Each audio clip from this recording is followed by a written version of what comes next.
I mean, oh wow, it is 2:30 on the dot. It's like a professional team over there.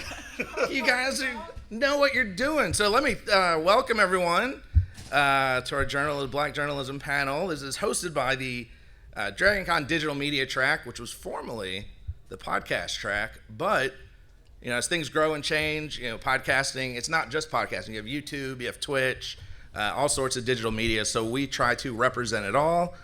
Also, the charity this year, I have my cheat sheet, is the American Heart Association.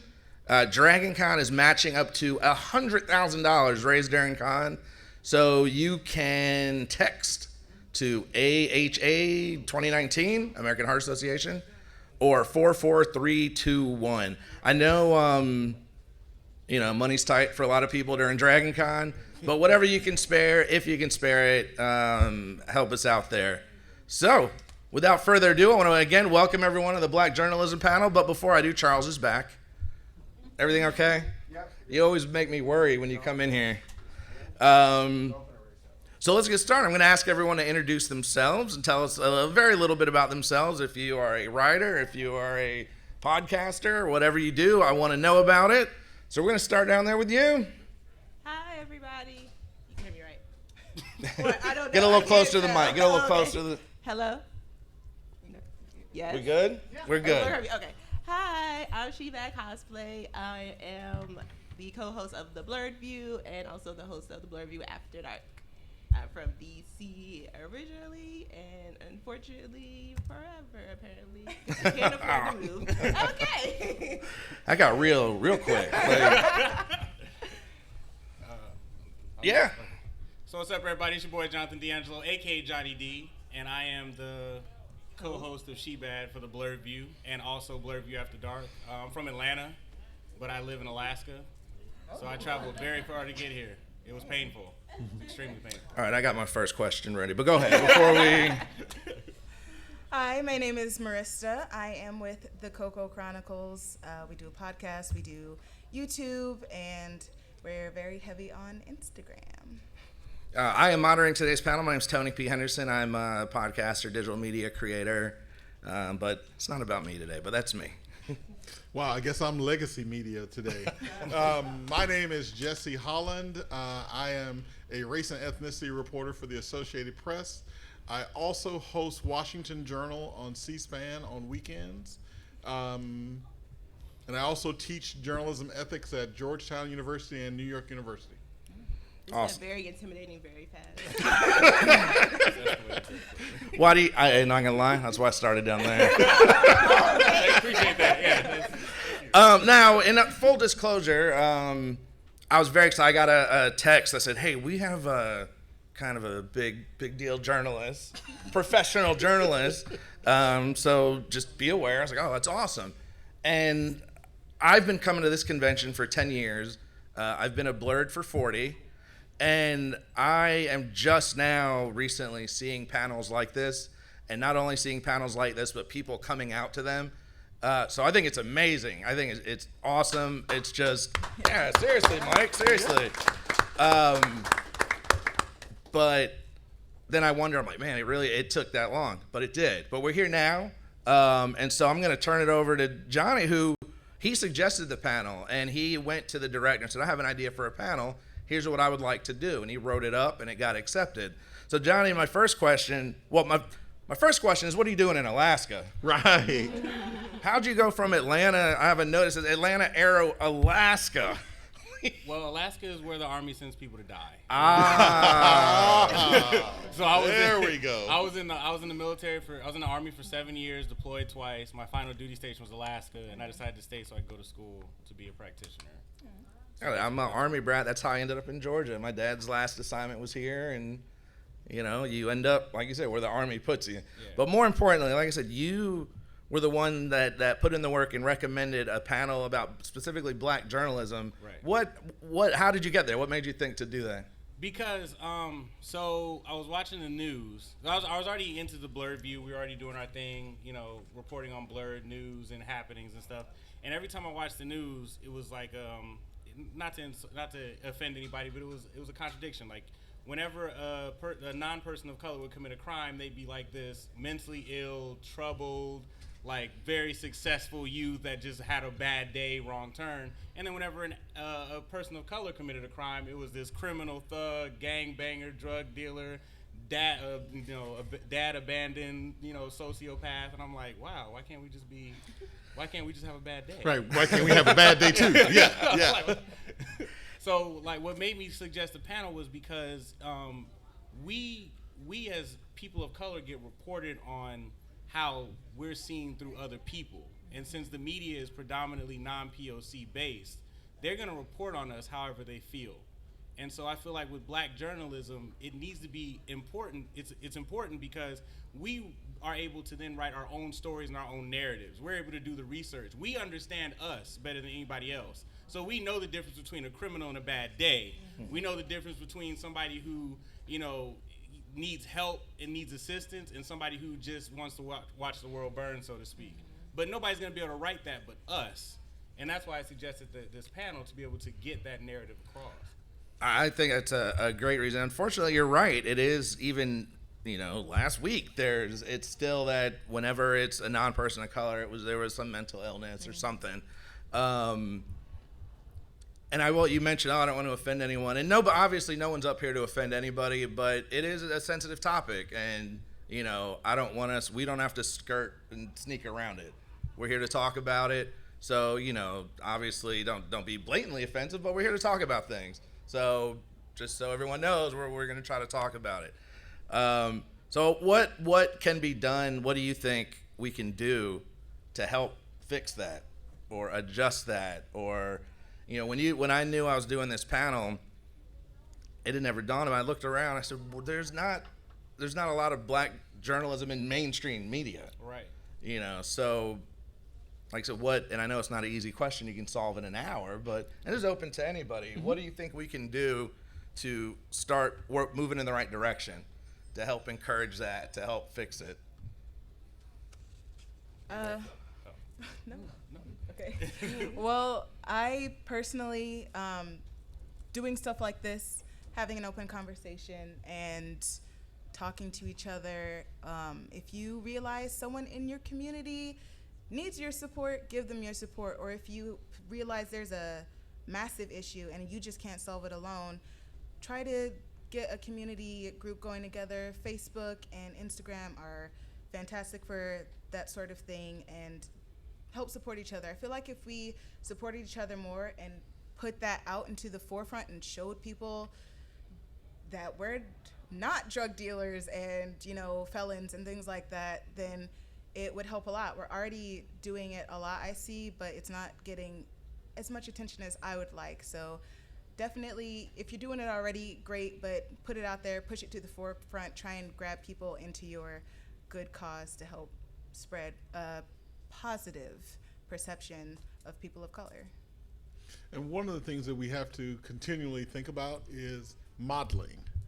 And I don't mean modeling as in runway, as in modeling as in showing the people coming behind you that you can do this. I mean, I wouldn't have gotten into journalism if not for seeing Ed Bradley on 60 Minutes. I wouldn't have gotten into journalism without seeing the Robert Naylors and the civil rights journalists that came up before me. And now we have children looking at us doing legacy media, doing podcasting, and saying, well, if they can do it, why can't I? So it always takes that first person. Like, for example, I expect this panel to be at DragonCon every year from now on. It takes that first person to say, we need to do this. And then it becomes ordinary. Once the first person does it, then everyone else can see it, and they say that we can do it too. So it takes somebody taking that first step to say, hey, there needs to be more POCs in podcasting, in coding, in law, in politics, in journalism. But once you get that first person in, then the door opens for everybody else. I agree with you. And once the door opens and people actually, want to be here and want to do this, we get an equal footing. So we're not just getting, a non-POC cast of characters on CNN trying to tell us what happens in our neighborhoods and how we're supposed to function and what we look like according to their narrative. Right. We get us up there with them saying, no, wait, this is how it really is. this is what caused this, and this is why these kids are committing crimes or these epidemics are happening. It's not just, oh, well, we see a bunch of black kids cutting up, so they must be criminals. Right. You know, we don't get a singular narrative. And it takes time, but it's not just getting people of color in the newsrooms and in front of the microphones. We also need people of color who are the editors, who are the publishers, who are the owners. Because that's actually where the decision-making power comes from, not from the person you see on television. It's the person off camera who's writing the scripts and putting together the shows and owning the stations that actually has the actual power. But you don't go from nowhere to station owner. You have to come up the stream. And we're still working on that. Byron Allen's doing, if you don't know who Byron Allen is, keep your eye on him, because he is buying television stations around the country. Armstrong Williams, buying television stations around the country. People of color are moving into these spaces. But it's a slow process, but someone has to start. The someone has to start is what's resonating with me, because it does take action. This Dragon Con is a perfect example. The guy in the red shirt, he's the director of this track, the one that I was giving a hard time to. He runs the digital media track. He is open to anybody's ideas, but he's not going to come up with a black journalism panel. That's not his world. He doesn't understand that. So it takes somebody, again, man, like I said, like Johnny, to be like, hey, I got an idea, and to put it out there. Every idea doesn't get accepted, but if somebody's trying and putting in the work and trying to put it out there, the opportunity will come up. You know, again, that's a good business partner of mine, but there's some stuff he's just not going to think of. He's not going to think of the blurred view. You know, that's not his world. So, and that's your panel, right? When is that, Sunday? Blurred Unite on Sunday at 11:30, same room. Yeah, see, he's not going to think of that. And so it takes someone like you, hey, let's do this, you know. Yeah. I'll be perfectly honest. I haven't seen this many people of color in one room in a Dragon Con panel. So I'm like, yo, all y'all been here? Like, where have all y'all been? Where have you been? I thought it was just me. Like, I kind of got sidetracked there. I'm sorry.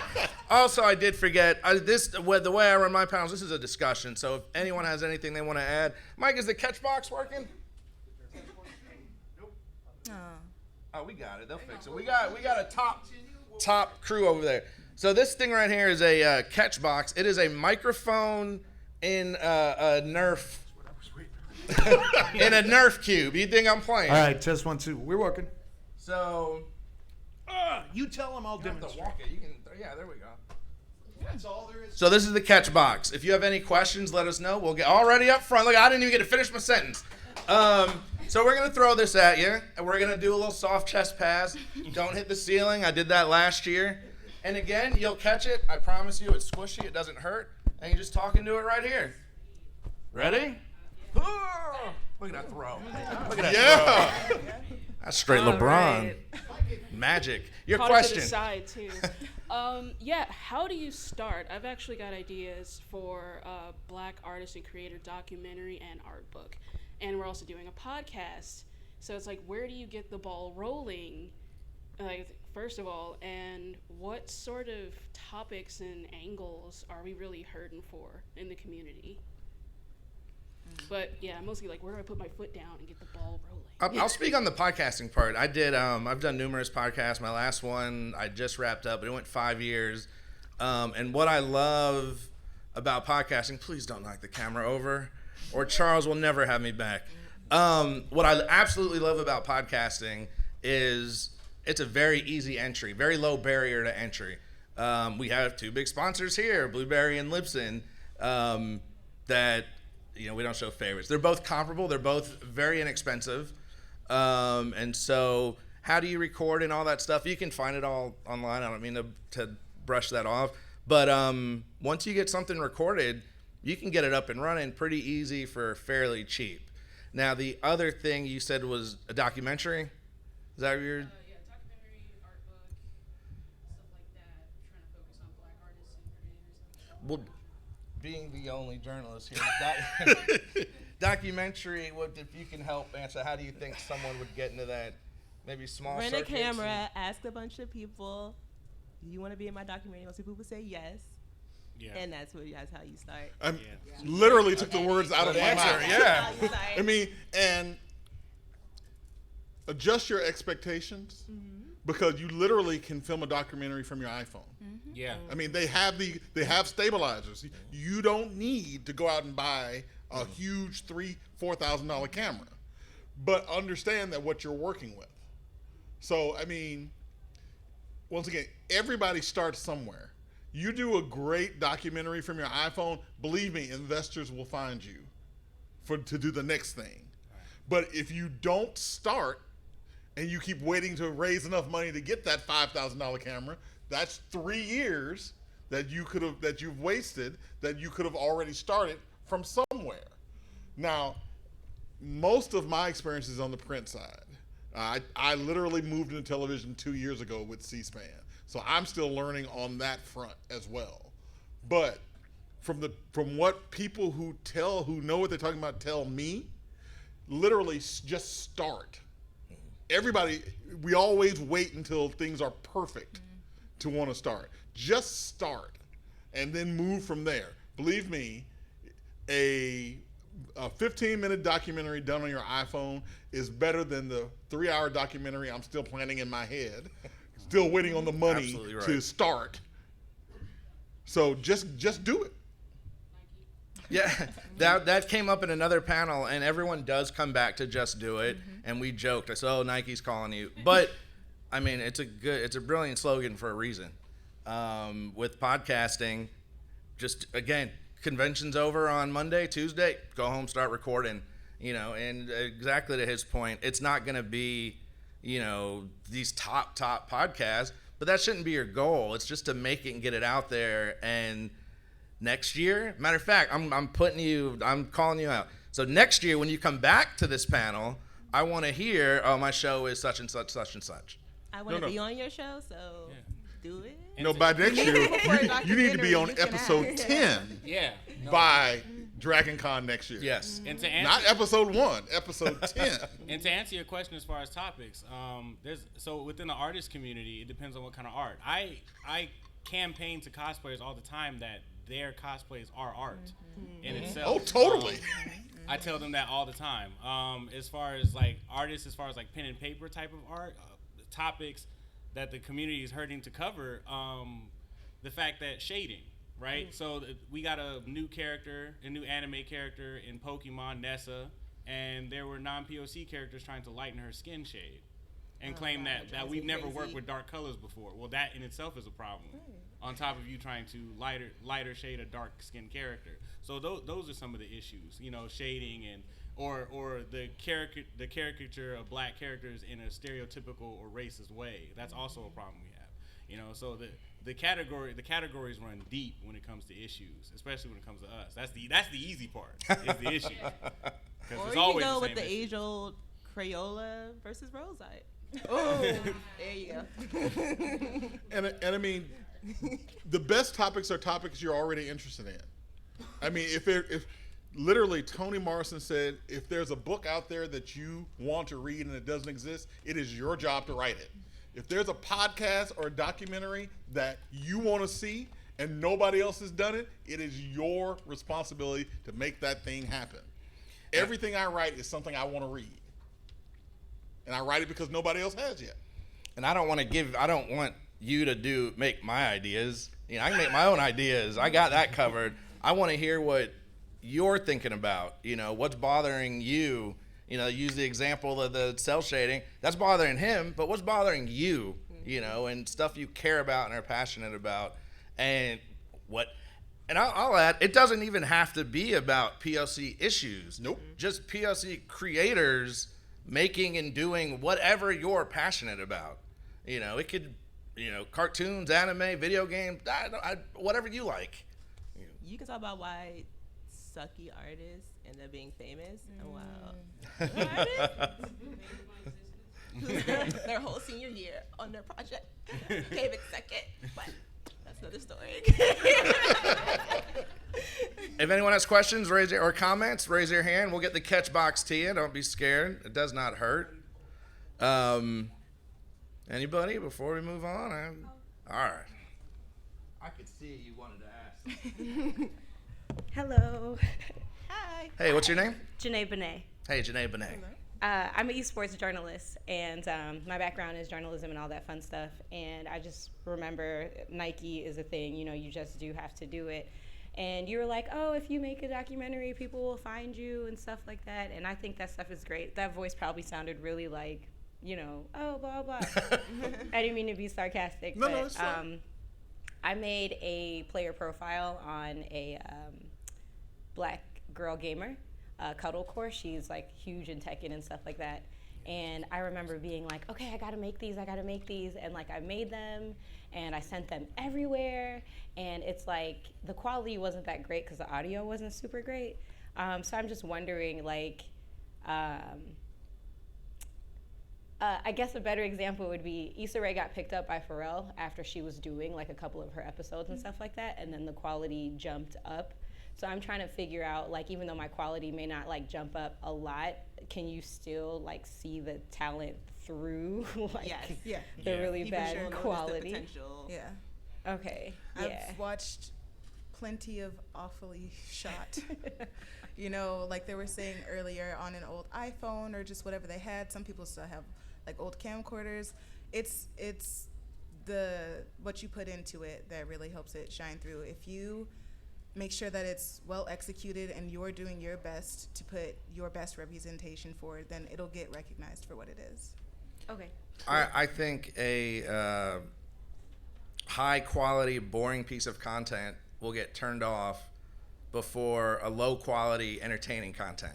So if you're entertaining, I can get through, the lower quality. And much to his point, it's really hard to have low quality. The iPhone alone is decent quality. Like I'm back from the days of like, I was like, you remember VHS cameras and tape to tape editing. I remember Betamax.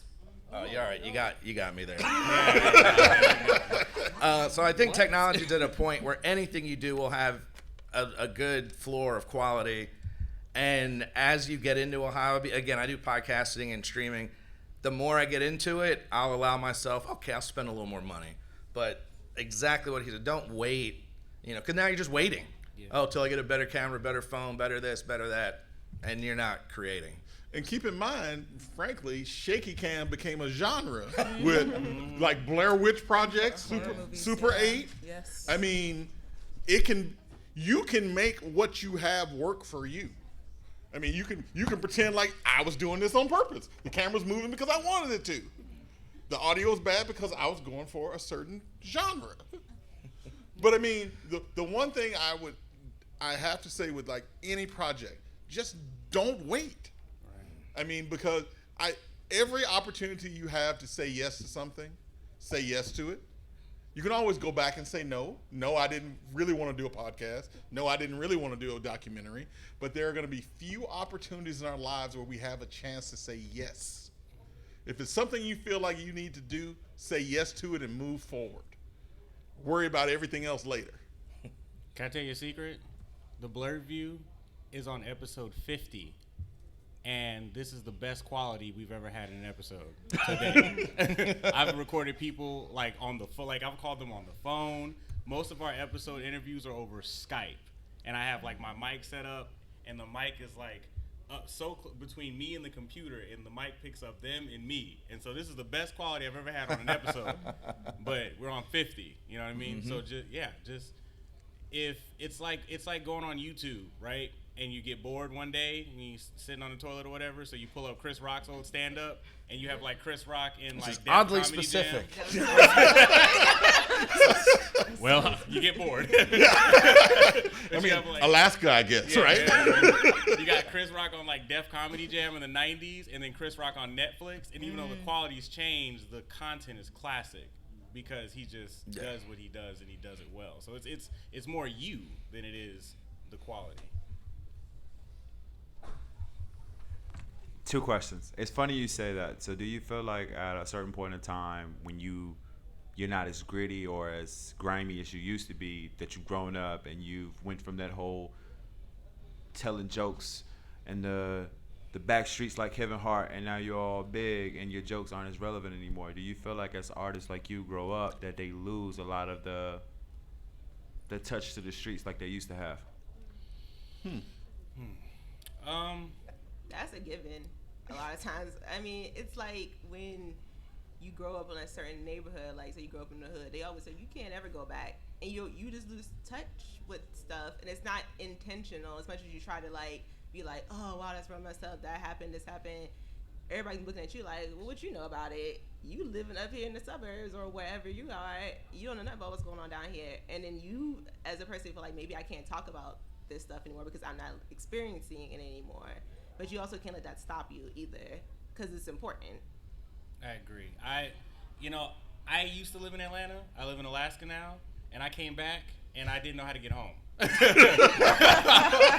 my best friend was telling me we were coming from Dragon Con last night. My best friend was like, take a left here. I was like, here? Nuh-uh. Like I can't relate to a lot of things that I used to be able to relate to, but it's not gonna stop me from reporting the news. You know what I'm saying? Because even though I can't relate to, maybe I don't know what in particular, maybe I don't know exactly what your neighborhood is going through, right? But then I'm gonna come to you and say, hey, what's going on in your neighborhood? Let's come on the show, let's talk about it, because it's important to your neighborhood and the people around it. And maybe other people in other neighborhoods can relate. Maybe not, but see, I interview people. So like it's a little bit different between me and Kevin Hart, but that's where Kevin Hart takes his personal, he goes from the hood experiences to the personal experiences. With me, I can just, once I'm out of Decatur and I can't report on Decatur, I can reach back and say, you're still there, y'all are having issues, let's talk about it. You know what I mean? So me not being able to fully relate is not going to stop me from reporting the news. So that creates my next question. With that being said, do you feel like with a lot of you guys actually starting to build that momentum, that popularity, that at some point in time you should be like, hey, well, I'm not really familiar with the subject, but there's a young lady out here like this young lady right here that you should probably check out our podcast, and she's giving this information and she could probably give you a lot more better detail than I do. Do you feel like it's like important for you guys to push other? Always I mean, every single day. Yes. Always cross promote. Always, first and foremost, always support black business. Mm-hmm. Secondly, I'm not gonna sit here and look ignorant when she knows more. That makes me look bad. Then you're like, Blurf, you don't know what he's talking about. You know what I'm saying? Like, no, like if she knows, she knows. And like, cross promotion, always. I mean, that's when you have her on the show. Exactly, yeah. And so it supports your business and supports her as well. Exactly. Outside of that, I mean, like, I feel like a lot of times people will bring you on the show, but in some people's, how do you say it kind of feels like you're debating with the person. You're not really getting your point across. Basically just saying, like, hey, here's Jimmy with the news. Jimmy, take care of it. And you send him out there versus saying, hey, come on the show. We want to talk about this. And you ask him questions, and the questions make you seem a little out of date with everything. One of the things you have to keep in mind about journalism is that journalism is about conflict. I mean, there's a reason why most of us don't watch C-SPAN 24 hours a day, because when you do straight stuff, it can get a little boring. There's a reason why MSNBC and Fox and those kind of stations continue to have people on them shouting, because that's entertaining. That's what we want. That's what people want to watch. So, I mean, the debate is part of the field. I mean, that's the same way in written journalism. There's a reason why we continually, in written journalism, we write about crime and controversy, death and sex, because that's what people want to read. I mean, that's what we do. What do you? So expecting not to see that. I mean, the places where you don't see that are places like PBS and C-SPAN, and those are the two news channels we watch the least. Yeah, that are begging for money. Well, of course, everybody, for my bosses, everybody watches C-SPAN, right? Say yes, please. There we go. We're on tape here. We're on tape, so I had to get that one in there. I'll say, man, as a creator, anyone that's creating anything, whether you're POC or not, you should always support the creators, because nowadays with the internet, if you have a podcast, I have a podcast, people can listen to both. We don't both come on Sunday at 8. So I try to always share and find stuff that people would like that they want to listen to. So always, as much as you can, show some love and network and whatnot. Do you have something else? Because you got excited when he talked about the. Because you remember the situation with how he said the guy from Empire.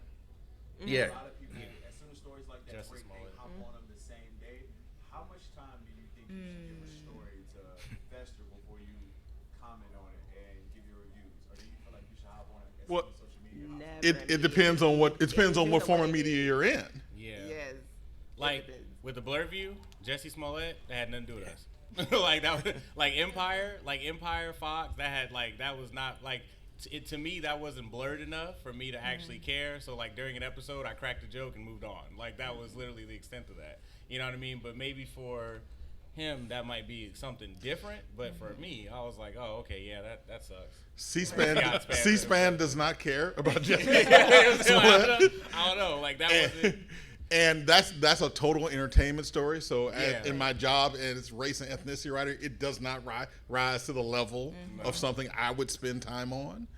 But once again, it all depends on what part of the media you're in. Our entertainment writers were all over that because that's their job. And in this 24-hour news breaking world, you don't always have time to wait and see what's going to happen. Sometimes people have to the hot take is your job, whether you're right or wrong. And especially with hot takes, you go, 90% of the hot takes you hear are going to be wrong. But their point is not to be right. Their point is just to make you listen. Go ahead, man. You. I think that's what kind of creates a problem when it comes to black people in the media, because a lot of times you can Google the information and pull up everything on them. Right. But with that white kid who just murdered somebody, it's like you have to do a dissection of everything about his life, and then you always see in the news, it's always like breaking news, and then they give you all this stuff, this old prison record, something he did when he was just trying to get his life together. Whereas the other kid, it's like you watch the news and every day they add one little detail to it. That whole 2 weeks they tell you the same thing. Which is why we need more of us in this business. Right. That perspective right there is the perspective that's not only needed in the newsrooms, is needed in the station's boardrooms. You don't know how many times I've had to have that argument. My 25th year with AP was in May. I can't tell you how many times we've had that argument over what does it matter that this guy was black? Why did it matter? Why does it matter that this guy is white? If we're gonna say black kid killed here, why aren't we saying white kid killed there?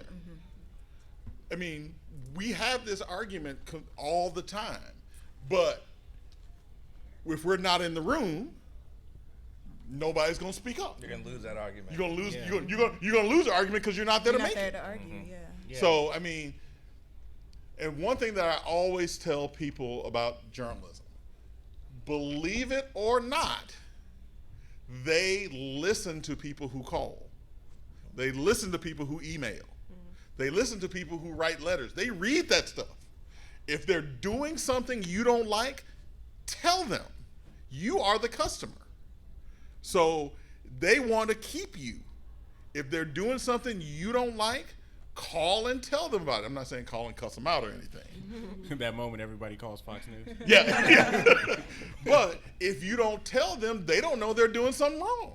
They're going to just keep doing the same things over and over until someone says, hey, this is wrong. This is what we saw with Me Too. Oh, yeah. They would have kept reporting all the stories the same way unless somebody said something. This is what happened with Black Lives Matter. They'd have kept reporting the stories the same way until someone said something. And once again, back to the where we started from. It takes one person to say something to start a movement. But if no one wants to be that first person, nothing ever changes. We had a question in the back. Someone has the catch box, and we'll come to you next. So just kind of to piggyback off of that discussion that's going on, I wanted to ask, in your opinion, typically when people are getting started, they have a specific audience, especially people of color, like, oh, okay, I want to speak to people who look like me. As you grow and your audience begins to grow, you kind of have to tailor certain things so that you're speaking to that bigger audience, you're keeping them entertained, and you keep them kind of coming back a little bit for more. Do you think it's more important for POC as anybody to kind of integrate into the mainstream or wherever that is and make sure that you're explaining their perspective to other people who wouldn't understand? Or do you think it's more important to kind of carve out that niche and have what we have for our own and just don't have to bother with the explanations? Like, they'll come figure it out or do whatever happens, but at least people who understand will have that space to go. I would say that it's important to keep what you were doing originally that way, because it's what people came there for. If you have people who are like outside of like your normal audience, they're coming there because they want to listen to you, listen to what you're saying. So in a way, it's like kind of like being an ally. Now, I will say, as far as like trying to be a little bit more broader about stuff, it's kind of like a hard thing to do, because I remember when I was growing up, I went to like an all-black school.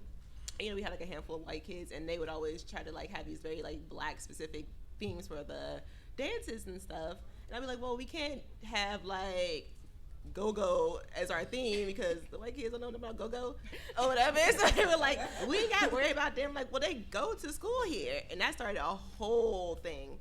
And I was like, we cannot keep excluding them and then wondering why we're having all these issues. Yeah. Because if you guys are sitting there claiming that they're excluding us from things, we cannot turn around and exclude them from things too. That's not solving the problem. Obviously, sounds very unpopular. So it's kind of like a slippery. So I feel like now, especially now that we have like all these black people into all the things that a lot of us as younger people were into, like in the secret, it's a little bit easier for us to be like, oh, hey girl, da da da da. But like before, it was kind of hard. But so I definitely say keep with your core values of what your show is, but and then just think, just grow around it. Yeah, just grow around it. That's good. Yeah. The thing about the Blurred View is, so our name deters a lot of people, and we've been told that, like, oh, the Blurred View, like that's for black people. Yeah, but you know, we have non-POC people who follow. We have white people that follow Blurred View, and they're interested. They want to know what we're talking about. They want to understand where we're coming from. Truth be told, I can't.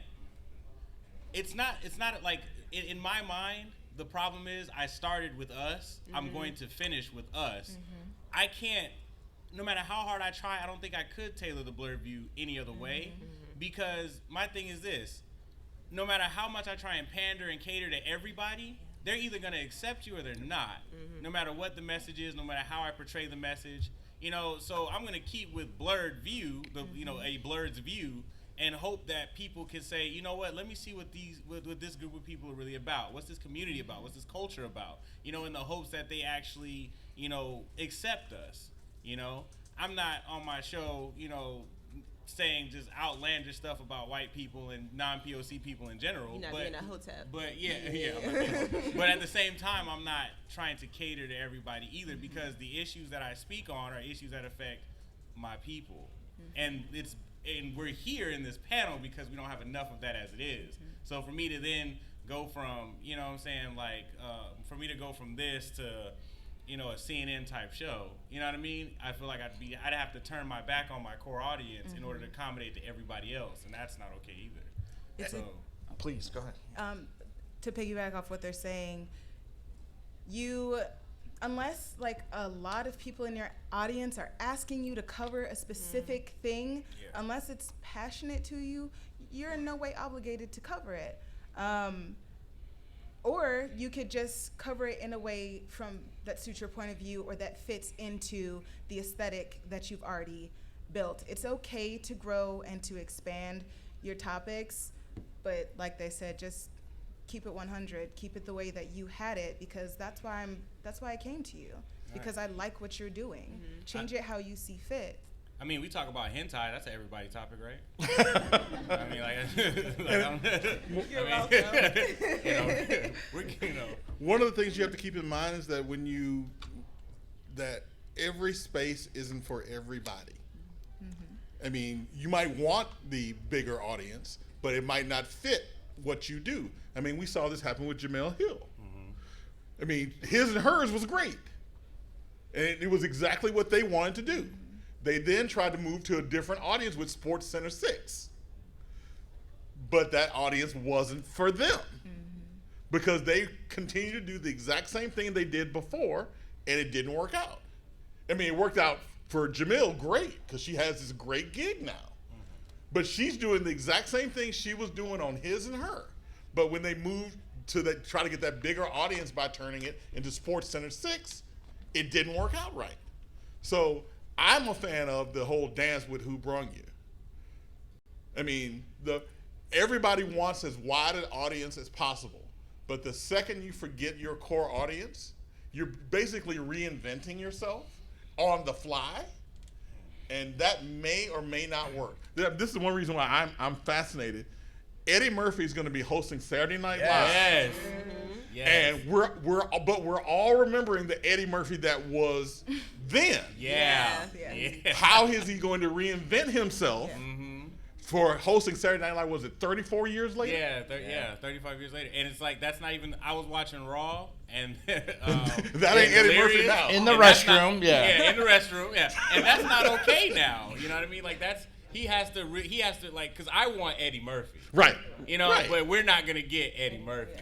We're going to get like Edward Murphy. You know I would recommend Comedians in Cars Getting Coffee, Seinfeld show. Yeah. He has an episode with Eddie. Yeah. And you're right. But I mean, to be fair, Eddie Murphy's 20 years, 30 years older and has grandkids. And, you know, right. you become a different person, you know. And listening to him now, I was intrigued. She had a question. We'll go back here to the hat, and then we'll come back up to you. Just quick comment. What's up? Red Fox. Oh, Red. He's always wrong, but that's why we like him. You're right. Red Fox never changed. Never. Question up front with the microphone box. Yeah, just speaking to Jesse and your comment about it only takes one person to make a comment. In North Carolina, we have this group called News Voices, which is part of Free Press. And a group of Black people came together to talk about what is it about local news? Do you like it? Do you don't like it? And it's mostly we don't like it. Why? Whenever there are any Black issues in town, they don't come to us. They don't come to us to talk to us. It's mostly white reporters. And What part of North Carolina? Charlotte. Charlotte, okay. This came up out of the uprising. And it's like we've seen time after time, there's a rally, there's a march, and when the local reporters show up, the first thing they do is they go to the one or two white people that Are they white reporters? White reporters. They're scared to talk to people is what it is. As simple as that. Like, get out the business then. Yes, I agree with you 100%. Get out the It's just a comment. No, and Yeah, and you know, we as a group, we're trying to find a way of changing local reporting, local media. If you figure it out, let the rest of us know. I think we have to show up en masse. Yeah. That has been the solution before. Question in the back. I want to ask about training programs and then about science. So there's incredible Black journalism programs at HBCUs. There's the NABJ that really supports Black journalists. But one thing I've noticed is that there are not many Black journalists that cover science, partially because science has pushed them out, not invited them in, and the historical issues that exist. But we know like some of the biggest emerging issues like climate change, healthcare, have roots in science. So how do we invite more Black journalists to cover science, because the communities that they're representing need to have these conversations? I volunteer as tribute. Yeah. I love weird science. Anything strange and dealing with science. If I knew science was even as remotely as cool as it is, I would have been a scientist. It's so amazing. So I think a lot of times it's not even inviting, it's just like, hey, you want to figure out how to make a lightsaber from scratch? I'll report on that. I think just me personally, the root of the issue is in young Black kids or kids of color aren't being exposed to the science. Now that's kind of a new thing, the STEM and the math and sciences, but I think traditionally that wasn't an avenue. And so now that, when people are adults, like, I never got into science and it's not an interest.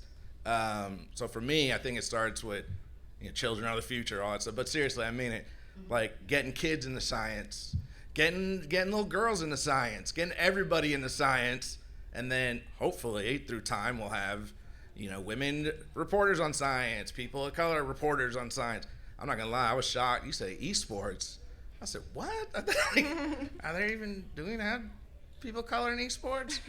Right. Well, she's the free right there. Right. Hey, and that goes back to someone got to do it. Someone needs to start, Question up front.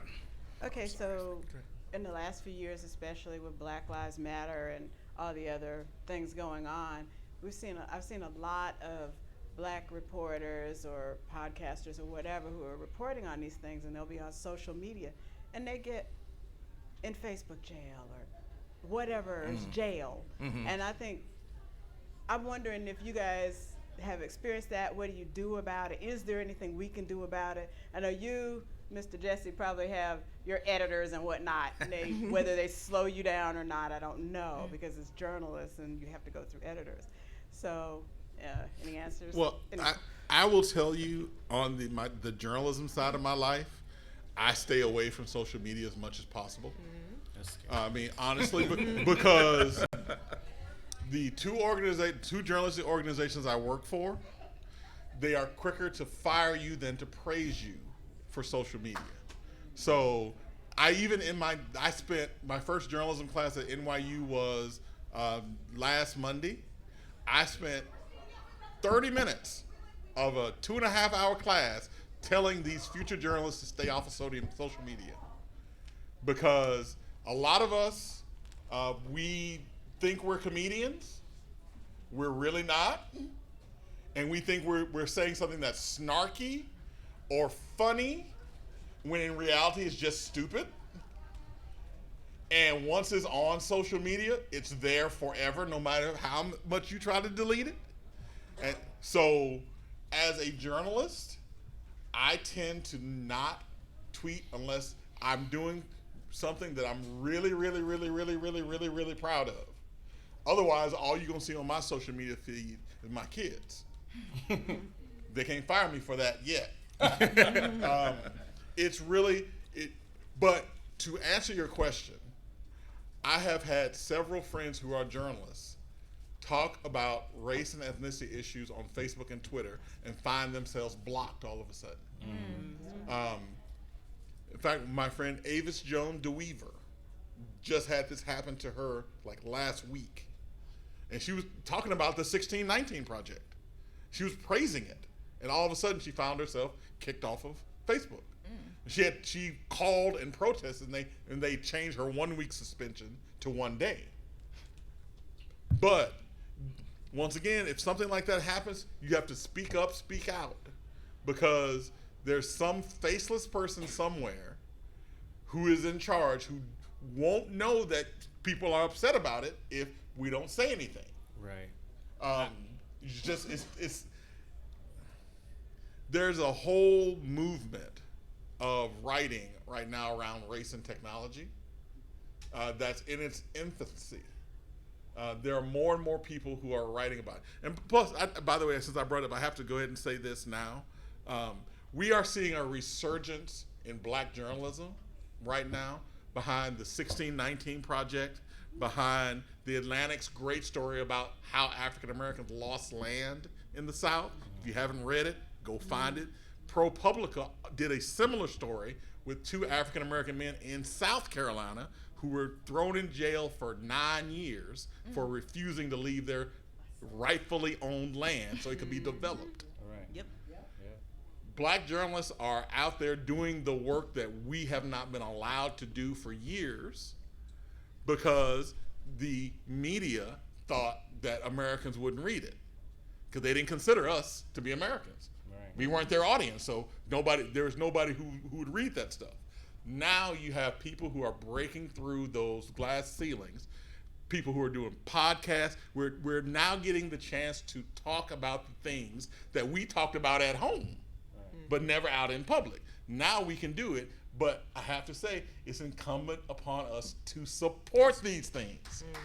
Because believe me, there's somebody somewhere who's ready, sitting, waiting to say, nobody's listening to that podcast. Why should we put money into it? Why should we pay advertising dollars into it? Why should we print this? If we, who've been saying for years, we want to see ourselves reflected in it, now we're there, and we have to prove that we need to continue to be in these spaces. Sorry, lecture over. And if I may, can I add to that right quick? Please. As well, like, so, you know, especially among, you know, my generation, right? We're big on like hashtags and retweets and reshares and everything like that. It's you know, it's like you said, it's about sharing, right? So if I post something, if the Blurred View posts something that you like, reshare it, and then have your friends reshare it. So if they block us, they're not gonna block you and the 100 other people that shared it. They can't catch everybody.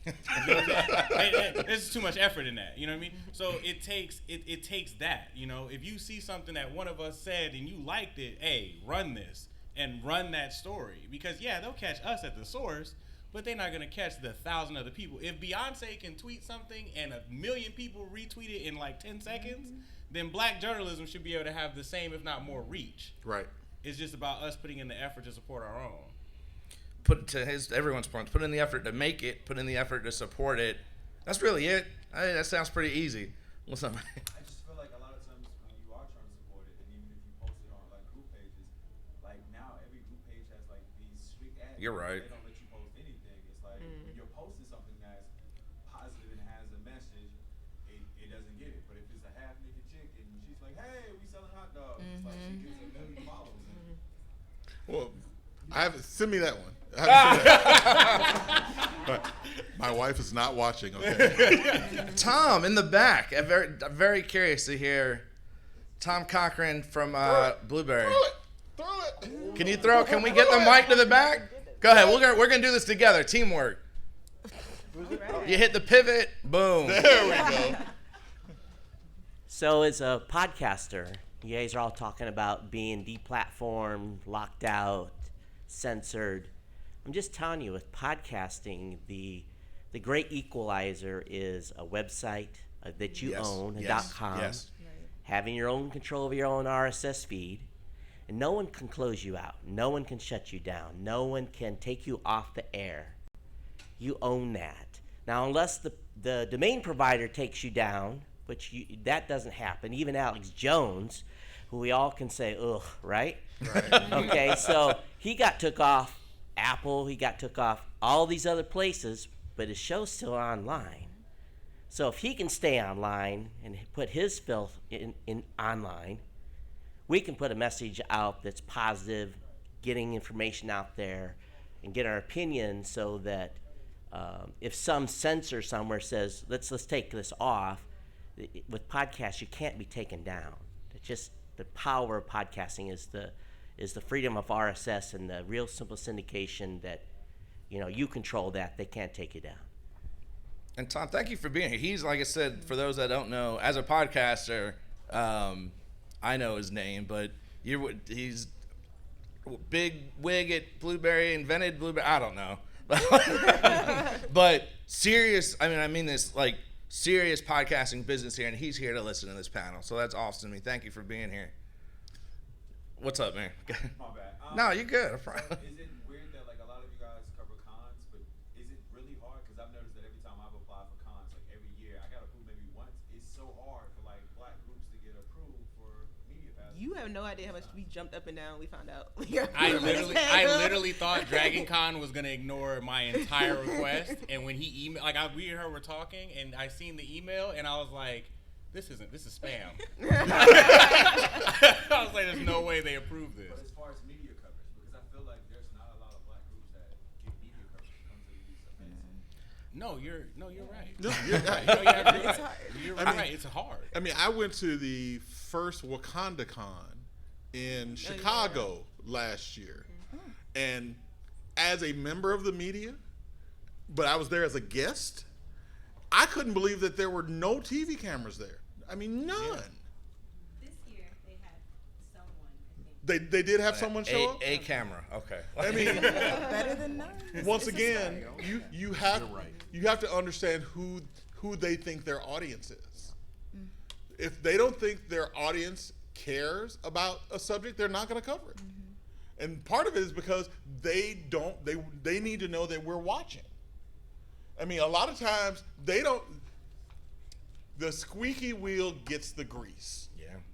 If we are not telling news stations, newspapers, websites what we want to read, listen, and hear, read, listen, and watch, they're not going to provide it. Why should they? I feel like when this situation occurs, like nobody boycotts it. Everybody still shows up, and even when people write articles about it, they still get ignored and they don't respond. Because being popular is more important than being knowledgeable. That's where all the sharing and as much as my co-partner handles a lot of our social media, and she's the one who's got all the skill with that sort of thing, and it really is important to share it out. It might not be the most professional if you're doing like hard journalism, but share it out, share it out, share it out. I don't care if you only get 2 likes on it, repost it, put it on a different page, share it to any possible thing you can. If nobody is listening, yell louder. Somebody will. I'm gonna tell you something a little effective. This dude right here been posting the same thing for like 20 months. Stephen Clark, remember his name? Stephon Clark. Or whatever. Yeah, Stephon Clark. And I'm just like, and now it's embedded in my brain. I wake up, it's right there in my brain. When I go to bed, it's in my brain. And it worked. No likes, no nothing, but every day on my timeline, there it is. Stephon Clark, remember his name. Right I can't speak for the media passes of this con in particular, but I work a lot with this track, and this track being digital content creators, it's like the new thing. It's that everyone has access to. So I know as a fact, I've had conversations with the director. He's looking for everybody, and that's why when you took your shot and proposed this, it's, yeah, man, I'm down for that. Let's do that. And there's an amazing turnout in this room. And because of that, because of people coming, it will continue. You know, had he proposed his panel and there was one person sitting here, in a business sense, he'd have to be like, I just can't, with one person. But everybody showed up. So this will continue because people have showed up to support it. I think one question in the back. Go ahead, man. You can yell. Oh, you got the box. Yeah, I have a comment. So to support what you're saying, let's all actually rate this panel afterwards. Oh, definitely. And don't afterwards, leave this room until you let's do that. go in the outside the door, and I'm willing Get a to picture? stand there with everyone and email the con and say, let's get more media passes for Black journalists to be here to cover the event. Let's all do it together. Yes. And send a bunch of emails right now. Or if you have a better idea, let's do it. But let's do it. Get the hashtag. Yeah. Get the hashtag for the convention. Start tweeting about this panel now. I Before we even leave. He said when you write the TV stations, they listen. I promise you, I'm telling you personally, the director of the track gets a list, I've seen it, of every rating, every comment. And it goes to people. People see it. He reads through that. I swear by my name, that happens. So if you put a comment in there, I promise you, it's getting sent through and it's getting put on the track and sent to the people that see it. Last question or comment. It's a comment. That's all right. For this particular subject, if you have the DragonCon app, they have a rate the panel on there, and the bigger panels have been making sure they say that at the end of the panel to make sure you rate it, so they know they should continue on. So if you have the app, I have the app, but it's not working right now. But if you have the app, make sure you rate it. I'm definitely going to rate it once my app. I think it's the building. I can't. Oh, there's no one. After starting today, there's just the internet and phones don't work. And you know what? With that, please be honest. AT&T. Please be. If there was stuff that wasn't covered, don't just be like, oh, it was a PLC track. It was great. If it wasn't great, there was something else you wanted. No offense, man. But if there was something else you wanted in the track, please let them know, and the feedback gets passed on. Did you have a comment? Was that a little hand I saw? Yeah, what's up? So that's the one thing, whenever you rate stuff, when you go in and reshare, we were talking about traditional media and digital media. Traditional media looks to social, looks to digital to see what